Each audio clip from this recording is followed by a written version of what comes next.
Hey guys, Gengarluv here again, bringing you another UU battle using Pokemon Online. This time I'm up against a guy named Daynus. I'm using my Paralyzing team, which is a bit of an annoying team. I know my opponents get pissed off every now and then, but I still have fun using it, so I'm going to keep using it. This team pretty much evolves around 4 of my Pokemon having T-Wave, and is paralyzing as many Pokemon as possible, and then bringing in my late game sweepers to set up and then rape face. So this is a very good game, very close. Hope you guys enjoy it, and let's get started, shall we? Okay, so looking at his team, he's got his Spinner and Hitmontop, which could be a pain. There's 2 Pokemon that I'm not really going to be able to paralyze in Shaman and Swampert, so I've just got to be mindful of them switching in on a T-Wave. So let's get started, shall we? I'll lead off with my Uxies and just go straight for the trick against his Galvantula. Now, unfortunately, this thing was Choice Spect, but it's not too bad. I've weakened its attack. It might have helped Uxie survive there. I'm going to switch out to Cobleon here, expecting another Bug Buzz, and he switches into this Rock Bird thing, which will cause me a bit of problems. I'm going to switch here just in case the Earthquake comes. Unfortunately, he U-turns my Mismagius. That's okay, but now he's going to have switch advantage on me, which isn't what I was hoping for. So he's brought back in Galvantula. I'm going to go out to Porygon 2 because it can take anything it throws at it, especially now that it's lost its Choice Specs. It thunders me, and unfortunately it paralyzes me, which is a pain, but you know, I shouldn't complain too much since I'm going to paralyze this whole team. I go to T-Wave, but I get paralyzed, and now I've switched out into Uxies.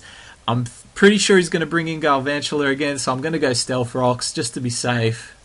And he does, so that's good for me. I'm going to switch out to Porygon 2 because I know his Thunders aren't going to do anything to me.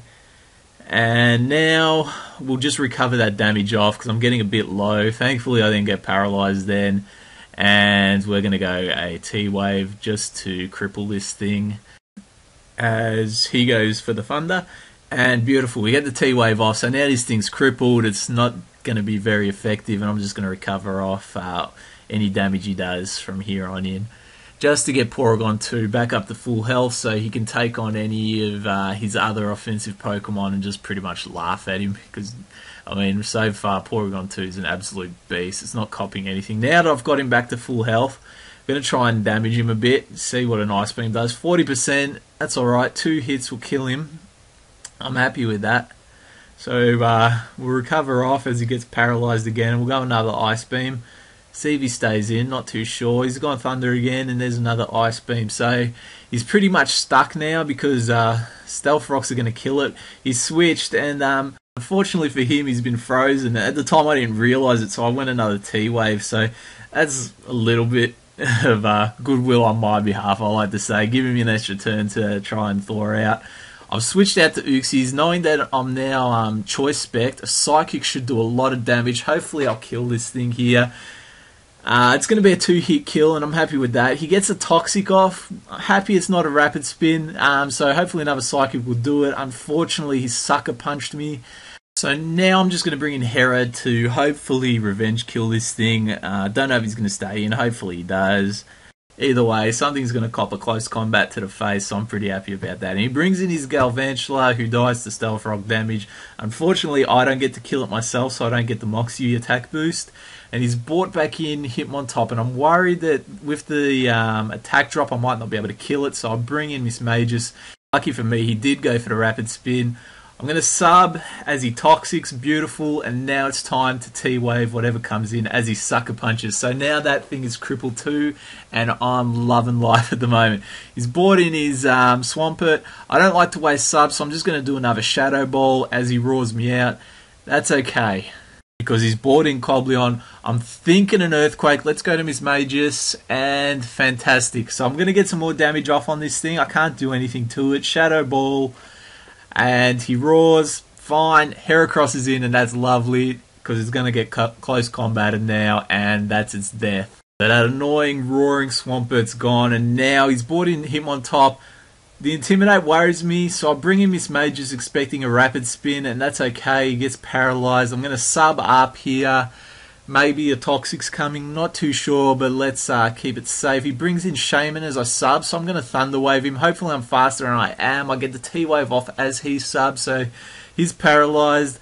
I'm going to get the Shadow Ball off. He Seed Flares me. We both break our subs, and I'm going to go another Shadow Ball just to get damage on. I don't care if Miss Mages dies at this stage. He misses his Seed Flare, which is good because it allows me to get some more damage off that I wouldn't otherwise have been able to.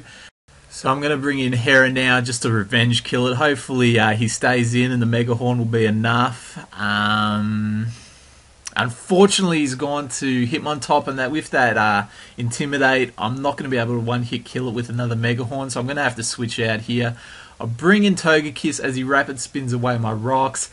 I mean, they've been up for a while. It's a pain to lose them, but they've done a good job so far. I'm going to Nasty Plot as he close combats, and now let's finish him off with an Aura Sphere, just because I know it can't miss, and it's going to kill him anyway. So beautiful. That thing's gone, and that's one less pain in the ass for me to deal with now. He brings in Archeops, and I know I can't outspeed it, but I don't want any of my other Pokemon to cop a hit from it, so I'm just going to let Togekiss die here and go to Porygon 2 to get the T-Wave off, hopefully on this thing, just so it's crippled and it's pretty much useless because it's so fragile. Fortunately, he gets the U-turn off and brings in Shaman as I T-Wave it again, so that's alright. At least that thing's crippled. I'm just going to Ice Beam it as it gets a Seed Flare off and gets a Special Defense drop off on me. That's unfortunate. Time to get ballsy. I know I can kill it with another Ice Beam, but I've got to keep Porygon 2 alive. I go to recover as he gets paralysed. Thank God for a little bit of hacks, but you know, this is what this team's built around. I bring in Heracross as he misses a Seed Flare. Unfortunate for him. I mean, he's getting a bit unlucky, and now I'm going to go to Mega Horn, hopefully to kill this thing once and for all.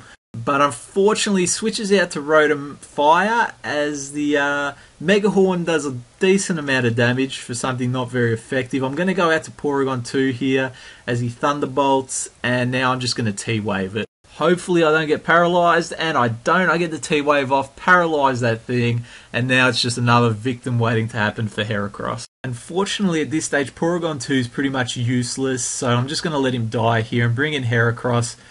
Go for the Stone Edge to kill this thing off. So the Stone Edge hits, gets a crit, doesn't matter at all. I mean, that poor little Rotom Fire didn't stand a chance. It got absolutely raped, unfortunately for it. And with this attack raise, I'm hoping whatever he brings in next will go down to a Stone Edge. So he brings in Archeops. I'm not sure if a Stone Edge is going to kill it. I'm not sure if it's even going to hit it, so I need to keep Heracross alive. I'm going to switch here. I'm going to bring in Cobalion. This thing has massive defense, so I know I can survive whatever it throws at me. The acrobatics is nothing. I'm pretty sure I can survive an Earthquake here, so I'm going to go to T-Wave.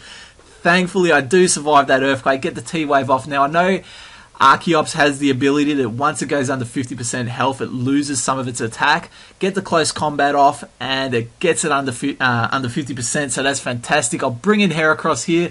Close combat revenge kill. Fantastic. Get the attack raise. Brings in Shaman. I know another close combat's going to be enough. Get it off. Stole this victory. Good game, Daynus. Thoroughly enjoyed it. Had a great time. Hope you guys enjoyed it. I know I got a bit lucky with hacks there, but you know, this team is based around hacks, so you know, you can't really blame me. Hope you guys enjoyed it. Let me know what you thought, and I'll catch you next time. Cheers.